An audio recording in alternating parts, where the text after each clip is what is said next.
I would like to start from introducing you guys. I, of course, haven't planned like proper order, so we will be just jumping here and there. So first one here, it's Kacper Szalecki from Domu Mody Limanka. This collective, from their first appearance on the Łódź art scene, they were hailed as whiz kids of domestic fashion, photography, and anti-culinary programs. So this is it. Just next to Kacper, there's Joshua, representing Non Worldwide, collective of African artists and of the diaspora. Non uses sound, stimulates its production and distribution to draw attention to the visible and invisible structures that impose social divisions and raise the issue of violence, which constitutes to target non-white people in the public sphere. I hope I'm correct with all of that. And yes, Luke Turner is representing LaBeouf Ronkko Turner trio that investigates the humanism and intimacy of the internet by establishing various platforms for communication with the audience. Hope that's also what you do, guys. And Ghalia and Lauren from Foundland Collective, collective that focuses on research-based critical responses to current issues, explore questions of migration, the meaning of belonging, and concept of citizenship. The research speculates on the future of Syria by focusing on little-known and subjective histories and storytelling from the region. And you guys, Amal, Nanu, and Khalid are part of GCC, an artist delegation or collective composed of 8 members. 3 of them are here with us, critically engaged in politics, business, diplomacy, and corporate branding in the Arab Gulf region of the Middle East. So please welcome them here with us, and I would like to start from very simple question and quite obvious one. If you guys can answer to it, what was the first work and the first project that you did together? So what basically brought you together, and also is there a political aspect of you working collaboratively? Whoever can start, maybe GCC.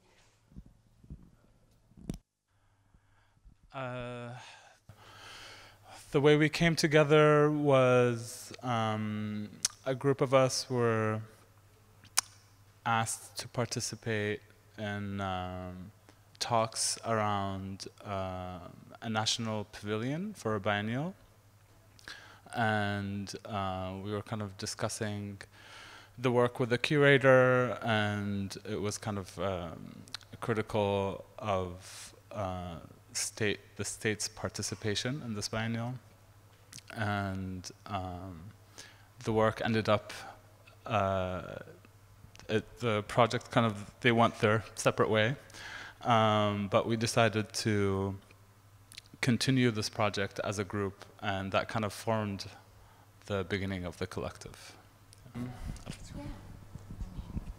I mean, yeah, taking on, when we formed the collective, we were discussing how we would approach this, and taking on the name GCC as an acronym, as an image, more than a direct reference to the Gulf Cooperation Council.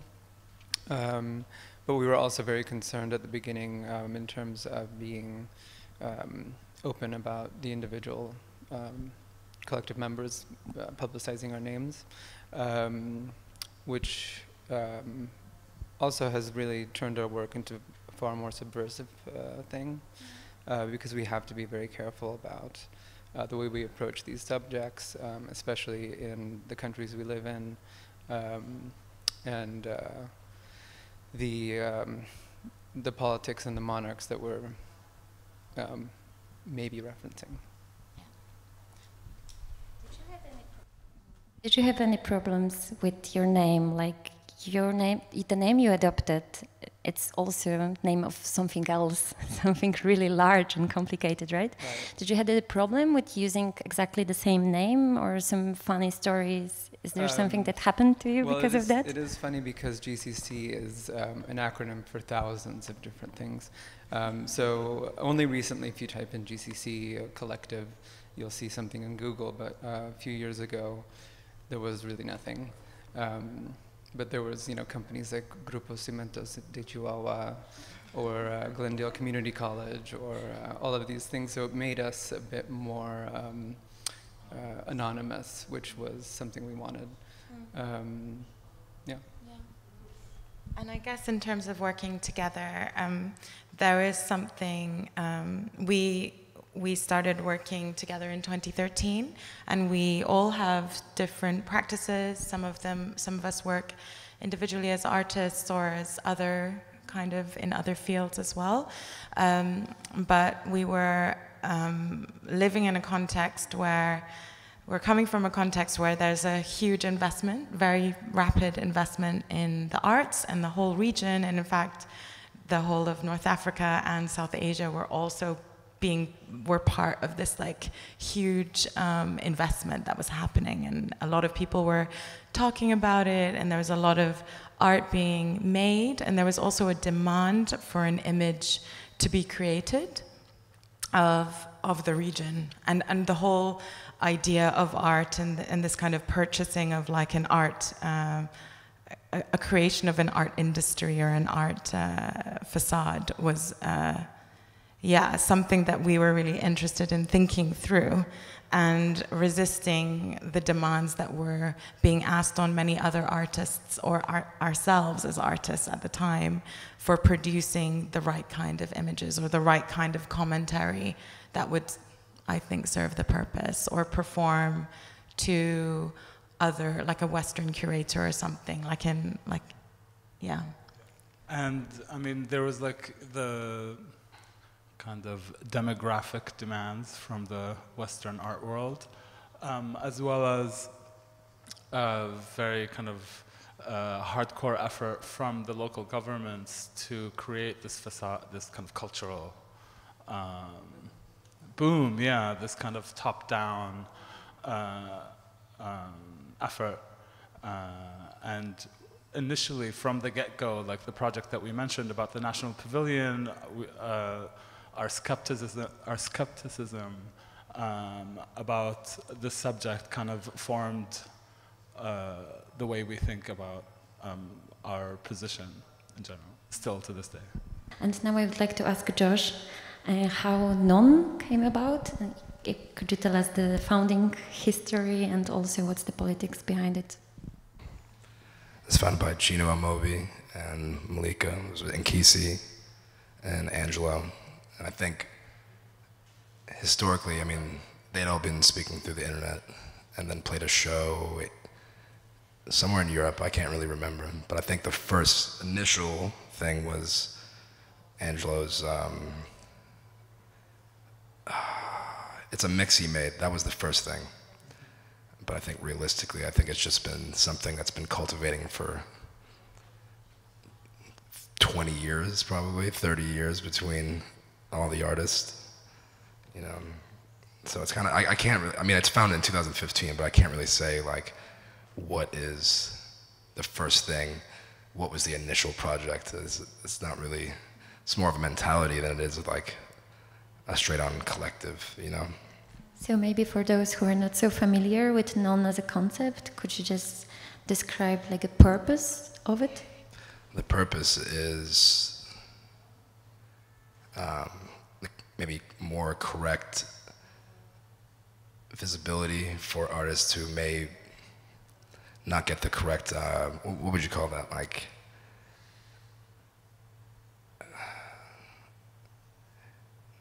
to describe to somebody, to like know the history, to know how someone feels, it's kind of hard to like relate to somebody if you've never been through what they've been through. And I think if you get a bunch of people who've been through the same thing, it's easier to understand them. So I guess, you know, maybe with my job or our job as a collective is to then reach out to more artists and bring them in through maybe trauma, maybe through whatever is the relation, to give them the correct representation. Yeah. So it's mostly, representation. That was the word I was looking for. It took a while. Well, I found it. But representation is number one.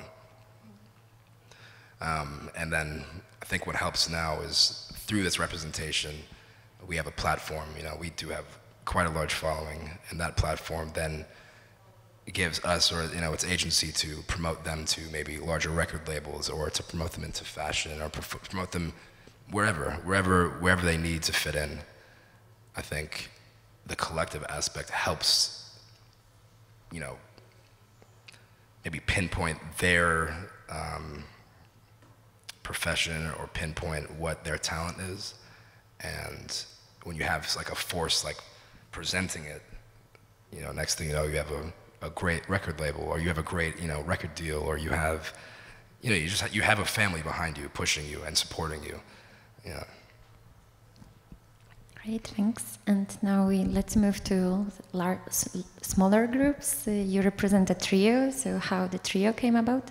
Me and Nastya have been working together since art college, so about 10 years, but that was kind of very on and off. But I got approached by Shire in early 2014, and he was really, at the time, he was under a lot of kind of pressure and negativity and attacks on his kind of public persona, I guess, especially online. And we were kind of playing with, or became very aware that public persona is just a construct, and it's something that you don't even own, and it veers so far away from the reality of who you are. And so we were trying to kind of turn that on its head. So the first work we did was a piece called I Am Not Famous Anymore, which was kind of joint work that was also that was a kind of intervention, and then a work, a kind of participatory performance work called # I Am Sorry,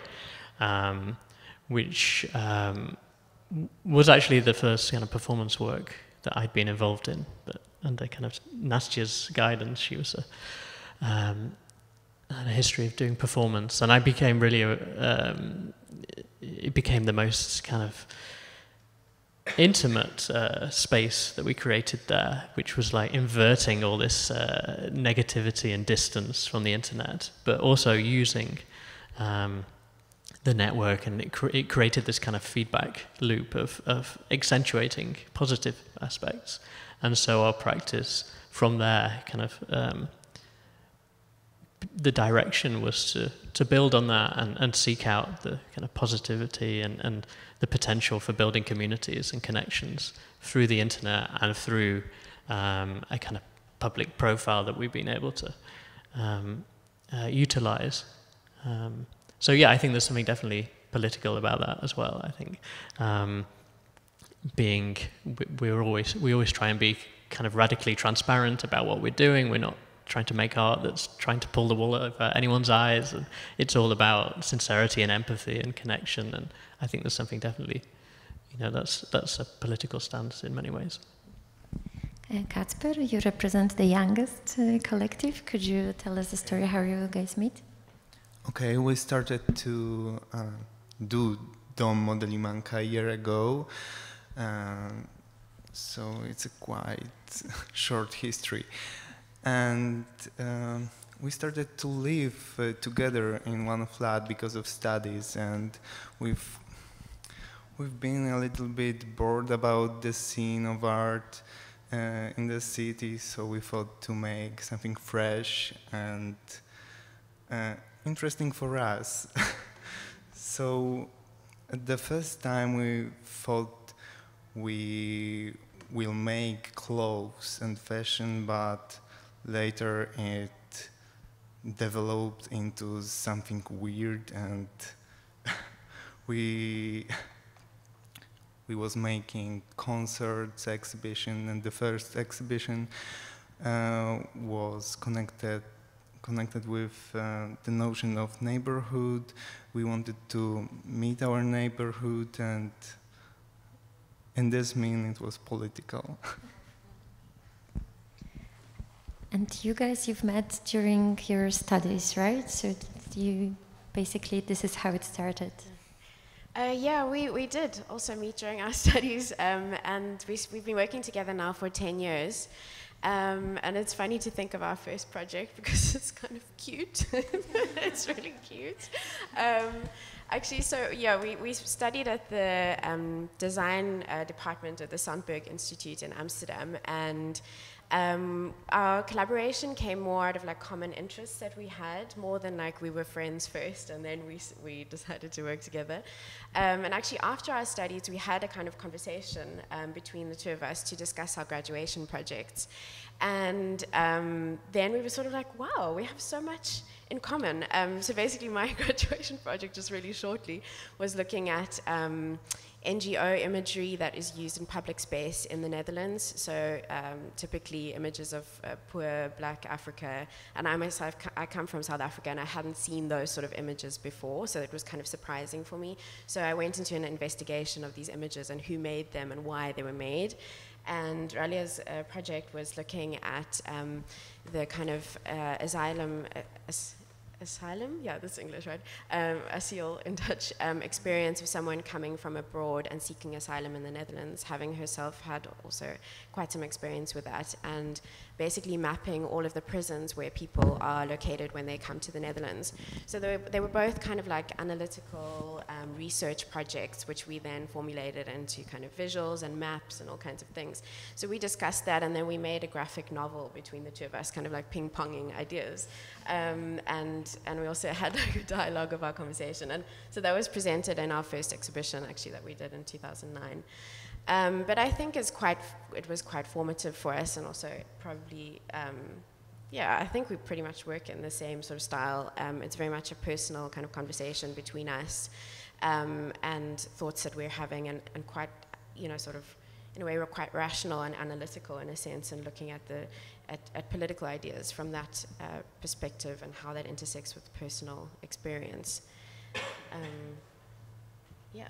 Oh, well, I think we had a lot in common, that we shared the position that we come from non-Western backgrounds and finding our way in the Netherlands at that time. So we after our master, we thought we need to claim this space for ourselves to question many things around us. It was very strange at that time to think that we will become a collective. We never thought of that. Like, it was for us like, okay, we just start this project together and we see. And after 2 or 3 projects, we thought, okay, maybe we can find a name, and we start operate under this name. And things, yeah, it's just continued really naturally. And well, yeah, we are kind of like very proud to be like working together for 10 years. It's not easy to continue this kind of collaboration, especially now we live in different places and we travel a lot, but I think it's very kind of valuable. It's also kind of very important in our work. I think most of the project that we did, we couldn't do it as an individual. It's always like a result of a lot of discussion and seeing things in different perspective, and yeah, collaborating with other people as well. Like we always like appreciate this kind of collectivity and sharing ideas and thoughts. Also, most of you, the Domu Mody Limanka is exception here, but most of you collaborate also in between cities, countries, or you're far away from each other. Isn't it difficult to work together in such remote way? You're looking at me. Okay. Yeah, it is difficult. I think, well, we have also some challenges with which kind of like a VoIP service to use. I think you guys have that as well. It's like, okay, not Skype, for what then? So yeah, I think we've had to also modify the way we work based on the fact that we live apart, I think. So we live in different countries and we can only see each other for a limited amount of time. And so we need to make good decisions about what we're going to focus on and what not. And a lot of things we can't just simply do. There are also projects that you simply cannot do when you're distant. For example, designing a book together or whatever. We don't take on those sort of projects normally as Foundland anymore. So we need to think wisely about using our time and planning and all that kind of thing. So yeah, it's really challenging, but well, when you know each other well, I think it's easier. Also, you said in one of the interviews that you are using artist-in-residence programs to also to get together. So this is also kind of a tool for you to be at the same place place just for some period of time. Yeah, it's wonderful when it's possible. Because it's, it's kind of also an opportunity to be together somewhere new. So we have like new experience and also spending really 24 hours by 20 hours together. It's always like sometimes important for us to just like get in the loop of ideas and making things. So yeah, like when it's possible, we do it. Usually it's during summer because the only time. GCC Solutions is organizing summits, right? So you are coming together how often? We try to at least once a year, but we hope to do it more than that. Yeah. And I mean, there's 8 of us, and we live in 3 continents, so it's logistically it's not very easy. I mean, we do actually end up meeting a lot more through things like that. I mean, it's really amazing, actually, to be invited by an institution and an institution actually understanding that a collective is a collective and not just having budget for one flight or whatever, because it's real practical things about being together and also about speaking on behalf of several people and things like, that's very difficult, to negotiate that sometimes. But yeah, so we're thankful that there's like an understanding of that. But when we summit, we actually live together communally. Like whenever we do shows, especially at the beginning, we would like always use all of our own resources to have as many of us in the same place at the same time. And we do very intense things, so we're like always like sleeping, like mega sleepover situation. Yeah, and we try not to originate new work unless we're all physically present together. So a lot of production happens remotely, but we won't originate anything new unless we're together. So you have some sort of rules to keep you also organized, that all the important decisions are being always made together, and as you said before, you are not giving interviews if you are not the whole group, so you have this set of rules. Since you said about working with institutions, I'm also curious if you could use this as some sort of platform to share your experiences for others to learn and be more supportive. What would you like highlight for institutions to work with collective? You don't have to, it's just if someone listens, maybe they can, learn through this experience. I would say, from the very beginning, we worked with a museum in Germany that gave us our first group show. And the risk that they took taking on, it was the first show we ever were featured in. The Friedrichshain in Kassel, Germany. That showed a lot of sort of belief in us and gave us a lot of courage, I think, to continue. So that was extremely helpful and very, also gave us a lot of exposure, which was very important. And I feel like, I don't know, I'm not sure how to advise you on your job, but it's just kind of understanding that the regular kind of a studio practice of one artist and kind of running this well-oiled machine that everyone is used to, and stepping outside of that interaction and understanding that the processes are different from each collective, and being able to accommodate those kind of changes in the way that curator and artist interact. I think it's important.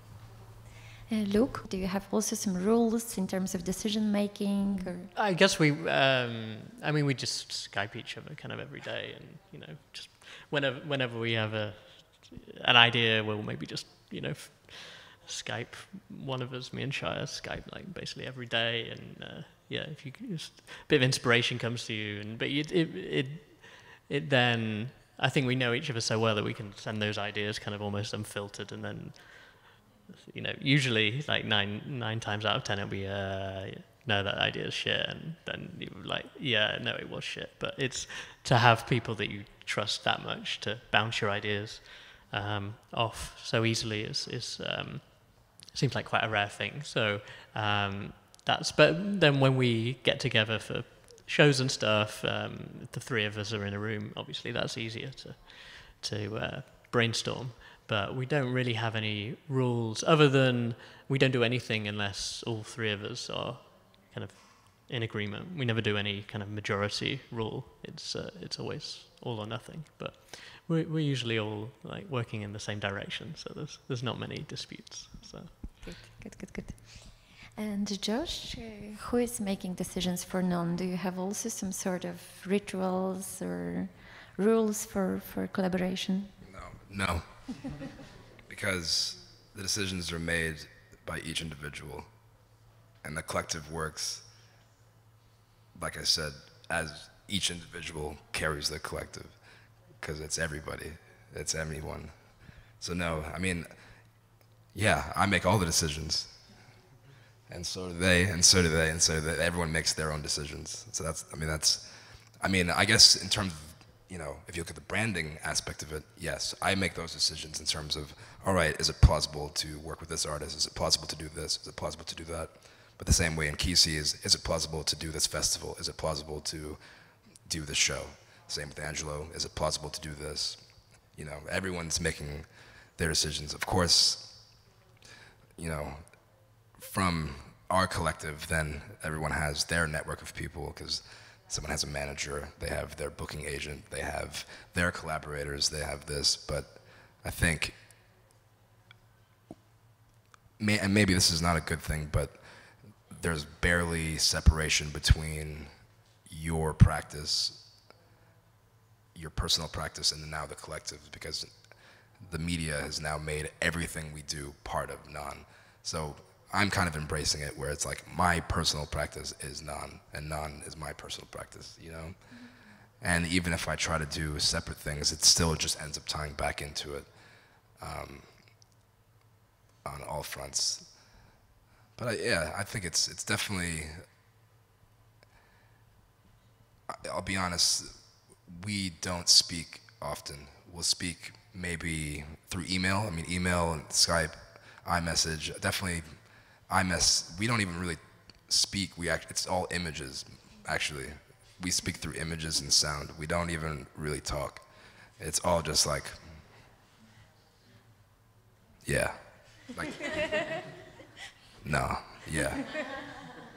It's like, listen to this. Wow.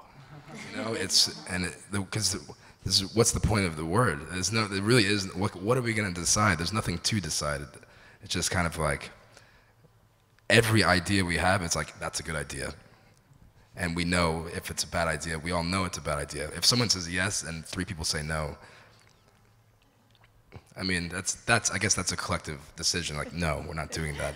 But it's most of the time, everyone really is like, you know, no. Everyone says no. So I think, number one, it's just trust, and with that trust, you're able to not have to talk or like have to discuss things. So there's just a lot of trust, I think, in between all of us, and that has taken some time. But say, you know, Chino, for instance, I've known Chino for almost 20 years. Since I was basically a child, I've known him. So from him and I, at least, it's very easy to we're just on the same page, we're on the same wavelength. You know, it's very easy. And by the way, what you were saying is exactly how I came up. It's just, when you're doing things out of necessity, I thought that's really beautiful. You know, it's really good to hear. I think Limanka is still in this honeymoon phase because you are so young. But do you have already some developed rules, or do you fight a lot? Do you have a lot of disputes? I don't know what you mean, Sasa. the situation is quite different because we are living each other so together. Sorry, and the decision about art practice are mixing with decision about, I don't know, cooking and unwashed dishes. So, in one hand, it's a very comfortable way to work because we can talk and meet always. But in the other, it's difficult to divide these two practices, and sometimes it's challenging to where is life and where's the actually art practice. For a moment, I would like to, I will be harassing you about this working with institutions, but it's kind of your fault because GCC, in one of the interviews, you guys said working under collective names also level us in some ways to the institutional bodies, and we find that interesting. So that's first. But also, I want to ask about the art market and how art market is dealing with collectives. Not all of you are part of it, but some of you are and have galleries representing you guys. So I wanted to ask about this aspect. If,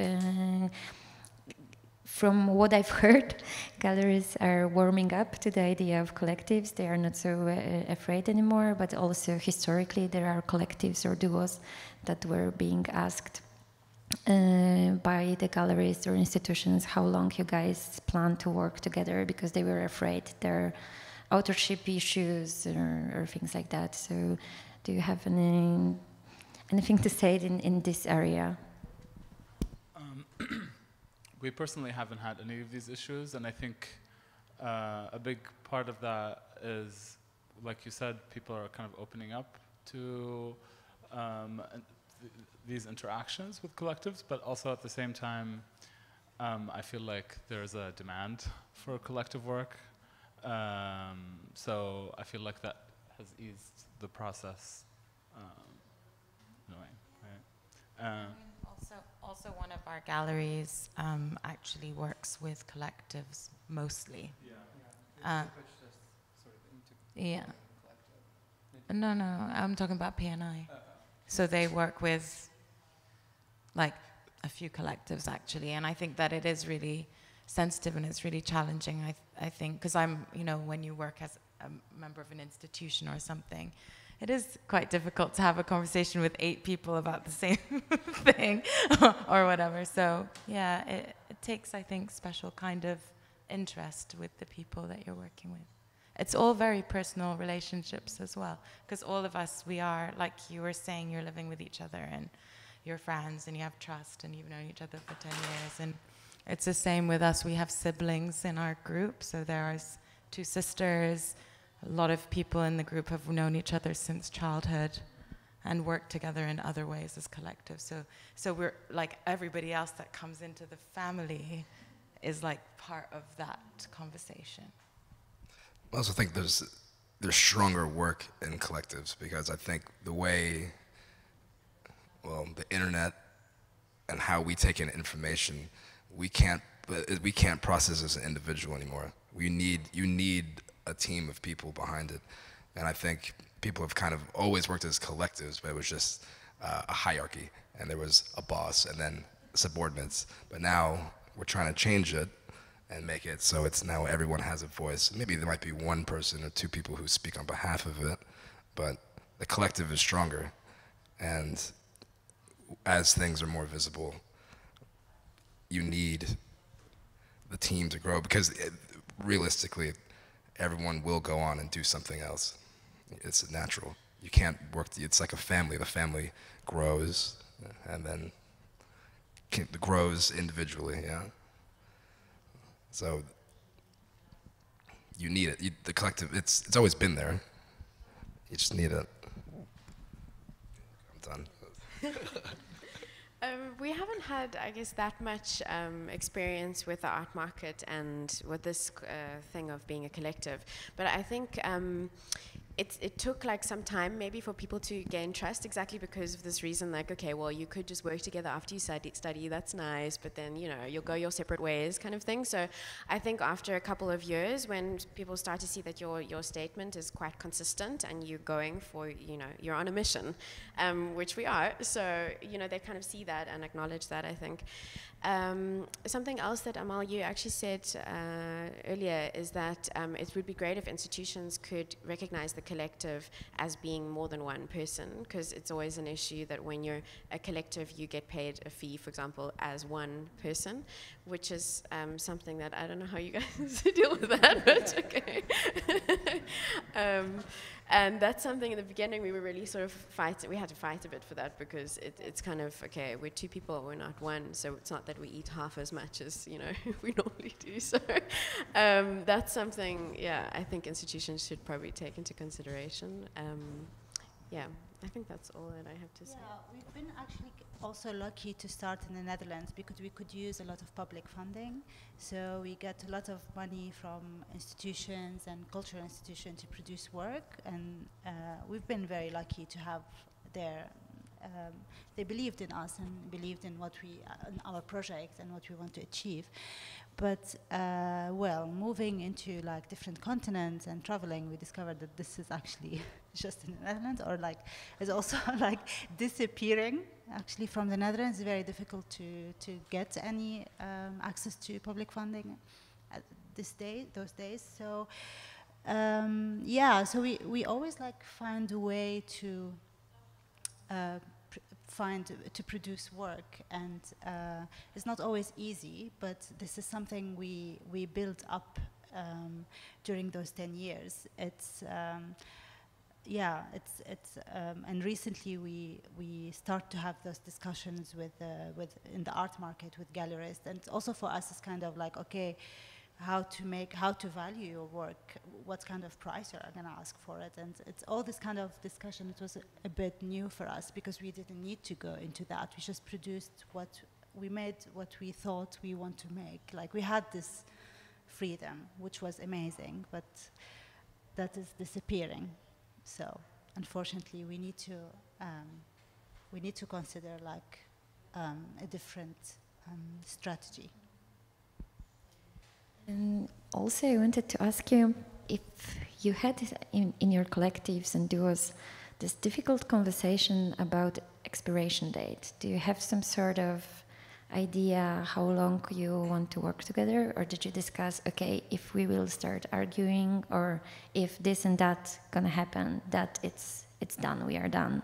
Did you have this sort of like discussion about the end of collaboration, or it's not how it works? I've never been part of a collective, so you know, maybe it's naive, but I'm curious if there is a safe word for it. No, we didn't discuss it.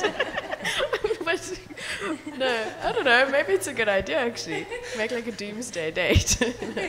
No, we didn't discuss it. I mean, we've been through so many situations where we thought like, okay, well, you know, I mean, there are times when things are going really well and times when things are not going well, and it's just sort of how you ride those waves, and we just take it as it comes, I guess. I don't think there's much of a thought about ending, but also not the perspective like, oh, it's forever. Of course, it's not forever. So, I mean, I think for us, our expiration is when we have no more audience. You know, that's the expiration, because it's, at this point, it is beyond us. I can't control who likes it, who doesn't like it, who participates, who doesn't participate. Well, there's curation, of course, but I've quit personally like 10 times. You know, I'm like, nah, I'm done. I can't do this anymore. God. But then, you know, I sit on my computer and then I start designing something. I'm like, oh, this would be good for the collective. You know? This will look good. But I think all of us have quit and then come back and quit and come back and quit. So it's definitely growing pains as a relationship. But I think it's like, you know, it's a relationship, and you're gonna have your ups and downs. We get through it. You know, it really comes down to you, or the person. How do you feel about it? If you're over it, you're over it. Leave. But it doesn't mean the collective dies. Well, I guess for us it doesn't mean the collective dies. It's going to go on. So it's like a band, you know? It's like, what band? There's probably some band out there that has no original members, but the band still plays, right? That'll kind of be us, probably.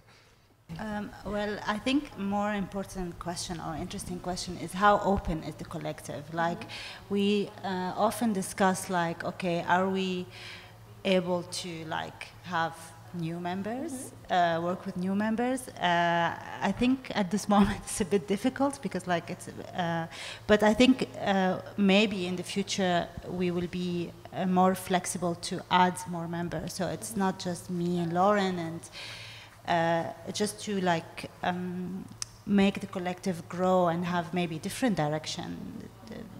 Well, it seems like a company. I don't know. It's like, it's not that, but it's just like, well, because we teach now, so we see, like, this in our students, and we try to, like, yeah, kind of inspire them that maybe they need to go in that direction and work together instead of, like, thinking individually about things. So I think, yeah, like, opening the collective, changing, like, the mechanism between the members, maybe it's something it's nice to consider for the future than just quitting. Well, when we started working together, I think we were all kind of all in, basically, and we would never, yeah, we've never even thought about, you know, what if one of us quits? It's not, because what we make together is so specific to the three of us, and so we're very tight in that respect, and we in the same way, I don't think we've ever thought about inviting anyone into our group, because I don't think it would work. But we have worked with other artists, so it would be, you know, LaBeouf, Ronkko and Turner collaborating with, you know, another artist, because we kind of, yeah, we move as one, even though we're three very different people. But there's something, yeah, very particular about that, and about the work we make as a trio, as opposed to, yeah, stuff that, for example, me and Nastya would make together, or stuff Shahid does on his own. It's very different, but it's a very specific thing. So yeah, not considering endings at this stage.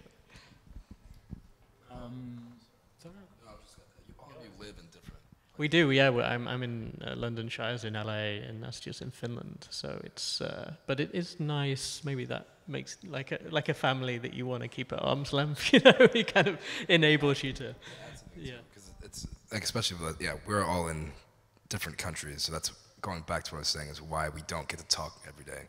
But I think what's important for us is to take what, especially we're so visible on the internet and online. It's now, everyone is able to do something grassroots using the brand or using the name.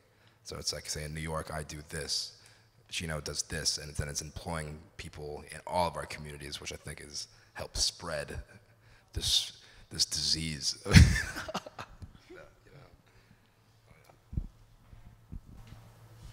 Yeah, for us, like Amal said, our relationships precede the collection. So there is, like, kind of this familial vibe that we have together, and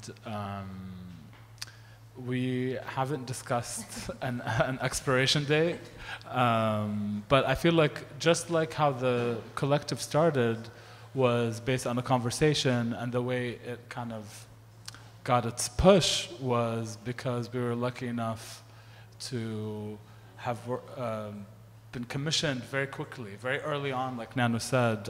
In our first year of work, we got commissioned to do the work for Disianum, and we've been working on that basis of, like, this kind of commission basis, project to project, because also we don't have a studio. We don't have a normal studio practice where we just kind of generate work, and then, you know, you have studio visits, and then that work gets exhibited. That's not practical for us to work that way. So that's kind of maintained the way we work, but also it's kind of making us question that system that was kind of imposed on from the outside on us. And we never had, like, just logistically speaking, we never had a way of operating outside of this kind of project-to-project commission style of working. I think I will let now our audience to ask some questions. I'm also a part of a collective, so this is a quite personal question for me. And the collective was founded to also kind of preserve the friendship and, you know, enjoyment of doing things together. But of course, each one of us makes his own things on his own. So the collective work is usually after hours work, you know, like it's a leisure time kind of activity, which is very different than the things that we do for, you know, our lives, kind of, you know. So it makes it kind of not really serious, but it's serious on the other hand. I mean, I'm curious how many of you have this feeling that this is kind of an extra thing in terms of it's not the real, you know what I mean? Just kind of continue what I was saying earlier, for us, this project has gained momentum and became what it is through exterior forces. It wasn't, there was no kind of manifesto or like kind of a 5-year plan.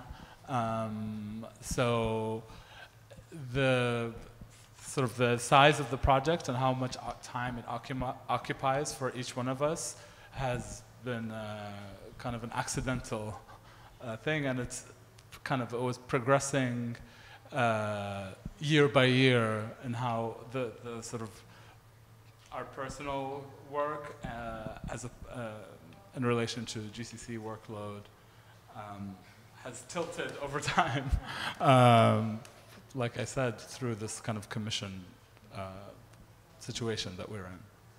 Yeah. I think it's also a really, it's great to have a space to think, to actually do this stuff together.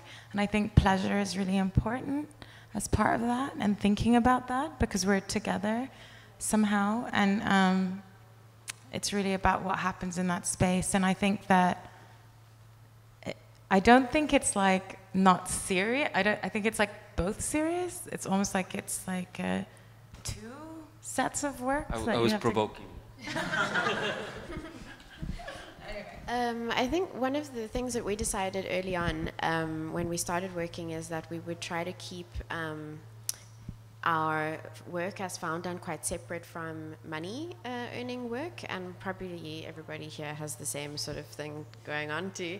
And that we've actually done quite consistently, which does mean that there's a lot of pressure on being able to, outside of Foundland time, being able to earn enough money for yourself to live and stuff. So, but actually, weirdly enough, we kind of have exactly the same schedule, which is totally coincidental in on 2 different continents. So, you know, splitting your time between being able to focus, okay, this is my, which luckily it's teaching, which is also something we really like to do and really can see a connection with our practice as well. But being able to put time and energy into them quite independently, and therefore also leaving quite a bit of freedom for what we do as Foundland, and not putting too much pressure on having to earn money and split money between us, and how much time gets spent and how much money gets taken because of whatever time spent. So yeah, time, money, all these kind of issues, I think the logistics working in collectives is also really important, to be clear about them, but also to, yeah, sometimes having to compromise on certain things, that you are spending time on something you're not going to earn money from, perhaps. Yeah, we have a... And no holidays. Holidays are work. Holidays are boring. Yeah, we have a slightly different way of working, I guess, in that, like when I started in this collective, that it totally, you know, I stopped making any work on my own. This became my practice.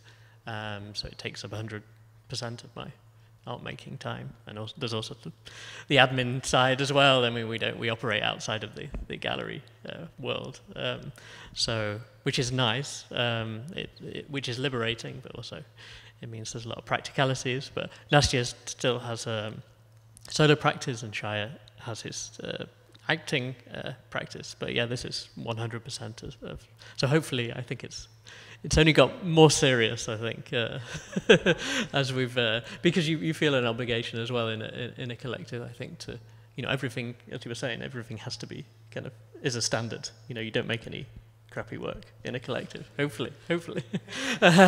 So yeah, you can't get lazy in a collective. You keep yourself in order. So.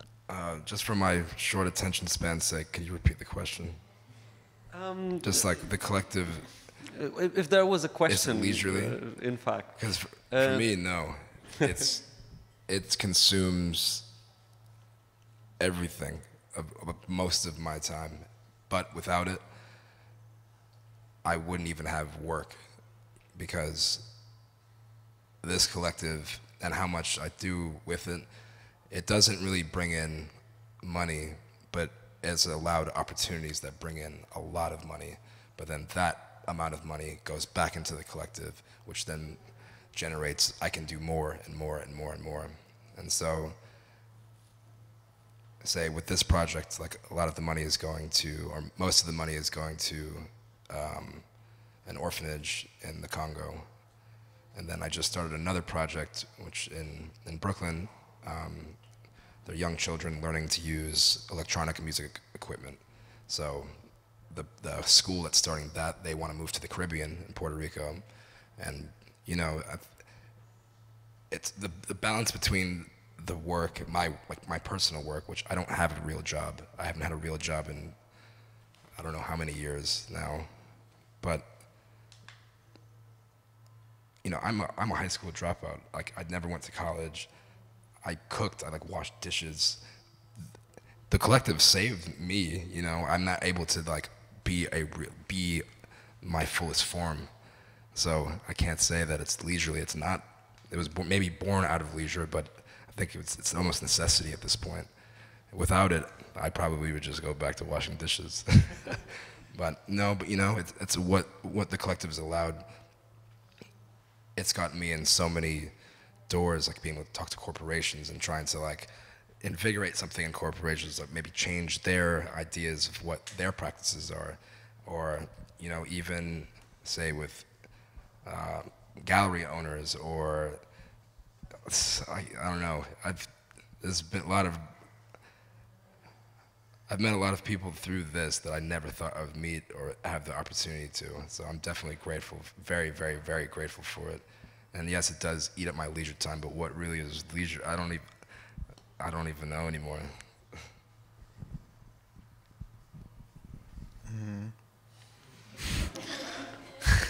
It's hard to answer because I don't know how to divide this practices, collective.